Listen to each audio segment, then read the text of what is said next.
one of your most well-known pieces of investment advice is to buy what you know.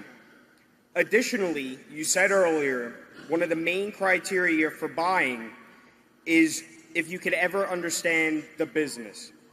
Ever since I came to my first meeting in 2011, you were not known for being a tech guy. You have said smartphones are too smart for you, you don't have a computer at your desk, and you've only tweeted 9 times in the last 4 years. It was either that or going to a monastery. Despite this, you've recently been investing, looking, and talking more about tech companies. My question to you, and also to Charlie to comment, is what turned you from the Oracle of Omaha to the tech maven of Omaha? Well, I don't think I would. I don't think I've talked that much about tech companies, but the truth is we made a large investment in IBM. I made a large investment in IBM, which has not turned out that well. We haven't lost money, but in terms of the bull market we've been in, it's been a significant laggard.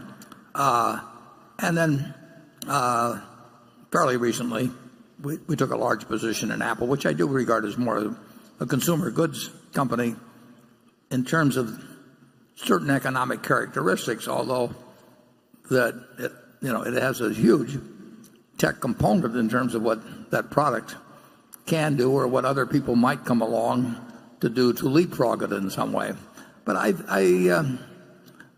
think I'll end up being, no guarantees, but I think I'll end up being 1 for 2 instead of 0 for 2, but we'll find out.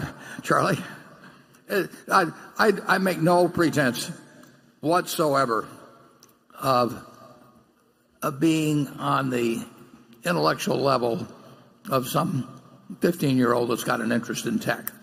I think I may have some insights into consumer behavior. I certainly can get a lot of information on consumer behavior and then try to draw inferences about what that means about what consumer behavior is likely to be in the future.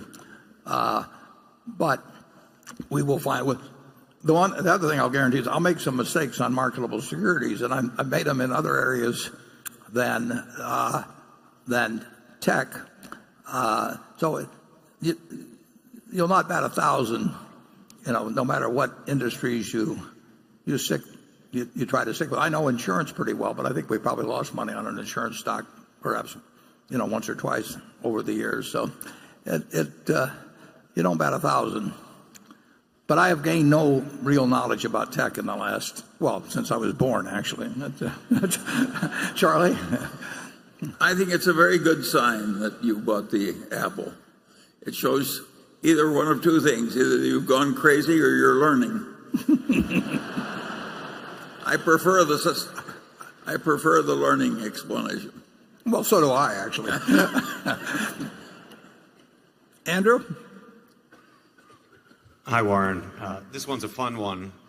Thomas Kamei is here. He's a 27-year-old shareholder from Kentfield, California. And I should preface this question by saying that he was here 17 years ago. At 10 years old, asked you a question from the audience, asking you if the internet might hurt some of Berkshire's investments. At the time, you said you wanted to see how things would play out. He's now updated the question.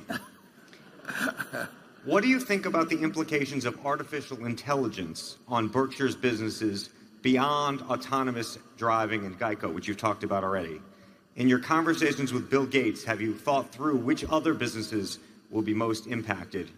And do you think Berkshire's current businesses will have significantly more or less employees a decade from now as a function of artificial intelligence? Well, we've mixed a couple questions together. Yeah.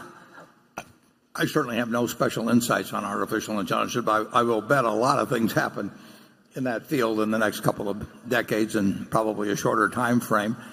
They should lead, I would certainly think, but again, I don't bring much to this party, but I would certainly think they would result in significantly less employment in certain areas, but that's good for society.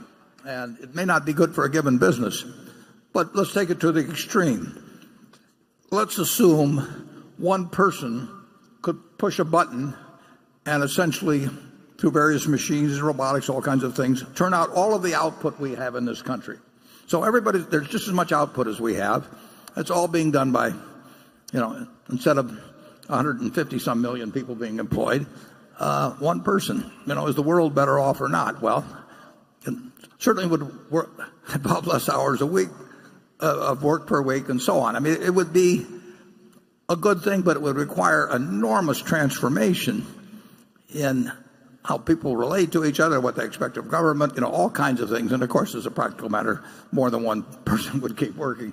But pushing the idea that way is one of the, you'd certainly think that's one of the consequences of making great progress in artificial intelligence. And that's enormously pro-social eventually. It's enormously disruptive in other ways, and it can have huge problems in terms of a democracy and how it reacts to that. It's similar to the problem we have in trade, where trade is beneficial to society, but the people that see the benefits day by day of trade don't see a price at Walmart on socks or whatever they're importing that says, you're paying X, but you would pay X plus so many cents if you bought this domestically. So they're getting these small benefits and invisible benefits, and the guy that gets hurt by it, who's the roadkill of free trade, feels it very specifically, and that translates into politics. And so it gets very uncertain as to how the world would adjust, in my view, to great increases in productivity. And without knowing a thing about it, I would think that artificial intelligence would have that hugely beneficial social effect, but a very unpredictable political effect if it came in fast, which I think it could. Charlie? Well, you're painting a very funny world where everybody's engaged in trade, and the trade is I give you golf lessons and you dye my hair. And that would be a world kind of like the royal family of Kuwait or something. And I don't think it would be good for America to have everything produced by one person and the rest of us just engaged in leisure. How about if we just got twice as productive? What? How about if we got twice as productive in a short period of time so that 75 million people could do what 150 million people are doing now? I think you'd be amazed how quickly people would react to that. In what way? Favorably. That's what happened during the period when everybody remembers with such affection, back in the Eisenhower years, 5% a year or something. People loved it. Nobody complained that they were getting air conditioning and they didn't have it before. Nobody wanted to go back to stinking, sweating nights in the South. Well, if you cut everybody's hours in half, it's one thing. But if you fire half the people, and the other people keep working, I just think it gets very unpredictable. I mean, I think we saw some of that in this election because I think that. Well, we've adjusted to an enormous amount of it. It just came along a few percent per year. Well, and the question then is, I don't think you have to worry about it coming out of 25% a year. I think you have to worry about it. You're going to get less than 2% a year. That's what's worrisome. Okay, we'll move on. But it will be, it's an absolutely fascinating subject to see what happens with us, but it gets very, very hard to predict. If in some way, we've got 36,000 people, say, employed at GEICO, and if you could do the same, perform all the same functions, or virtually all the same functions even, and do it with 5,000 or 10,000 people, and it came on quickly, and the same thing was happening in a great many other areas. I don't think we've ever experienced anything quite like that, and maybe we won't experience anything like it in the future. I don't know that much about AI, but I don't think you have to worry about that. Well, that's because I'm 86. It's not going to come that quickly. Okay, Greg. He says, in life, business, and investing, strategies often work until they don't work. Other than a massive insurance loss, any thoughts on what could cause the Berkshire enterprise to not work? I think the only... Good question. Yeah. Well, if there were some change, if we got some infection, outside agent of some sort to change the culture in some major way, an invasion of different thought. But as a practical matter, I don't think anything, and it's the things you can't think of, but I can't think of anything that can harm Berkshire in a material, permanent way, except weapons of mass destruction, but I don't regard that as a low probability. It would take a recession, a depression, a panic, hurricanes, earthquakes. They all would have some effect, and in some cases it might even be that we would do better because of them. But if there were a successful, as measured by the aggressor, nuclear, chemical, biological, or cyber attack on the United States, and there are plenty of people that would like to pull that off, or organizations and maybe even a few countries, it could disrupt society to such an extent that it would harm us. But I think with the variety of earning streams, with the asset positions, with the general philosophy of the place, the culture, I think we would be very close to the last one affected. But if somebody figures out how to kill millions of Americans and totally disrupt society, then all bets are off. Charlie? Well, I agree. It would take something really extreme. Yeah. And just take the question, like British Petroleum took a huge loss with one oil well blowing, and Berkshire has all these independent subsidiaries, and they really are independent. And the parent company is not on it. If there's one horrible accident somewhere, we would tend to pay, of course, maybe more than our legal liability, but we are not one accident in one subsidiary that caused a big lot of damage. We're better protected than most companies. Yeah. In every way, Berkshire is structured to handle stresses. It's the kind of thing we think about all the time, and we've thought about it ever since we started. But I really don't know any company that could take more general adversity or even some specific adversities.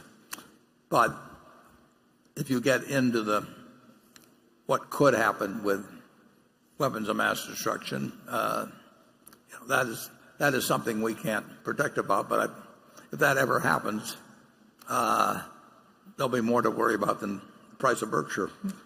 Everyone has personal dreams, and at different ages, maybe dreams will come differently. And what's your dream now? Charlie, we'll let you go. I didn't quite hear that. What's your dream now? She says, my dream. Well, let's skip the first one.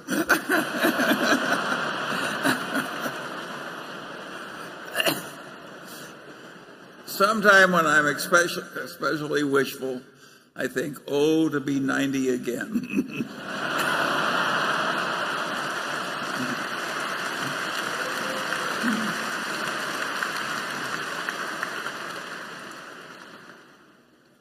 And I got some advice for the young. If you've got anything you really want to do, don't wait till you're 93. No, do it. No, that's the same thing I would tell students, is that you can't always find it the first time or the second time, but when you go out in the world, look for the job that you would take if you didn't need a job. I mean, don't postpone that sort of thing. Somebody, I think it was Kierkegaard, said that life must be evaluated backwards, but it must be lived forwards. And you want to sort of. Charlie says all he wants to know is where he'll die, so he'll never go there. And so you do want to do a certain amount of reverse engineering in life. I mean, that doesn't mean you can do everything that way, but you really want to think about what will make you feel good when you get older about your life, and you at least generally want to keep going in that direction. And you need some luck in life, and you got to accept some bad things that are going to happen as you go along. But life has been awfully good to me and Charlie, so we have no complaints. What you don't want to be is like the man, and they held his funeral, and the minister said, now it's the time for somebody to say something nice about the deceased. And nobody came forward. And nobody came forward. He says, surely somebody can say something nice about the deceased. And nobody came forward. And finally one man came up and he said, well, he said, his brother was worse. Yeah.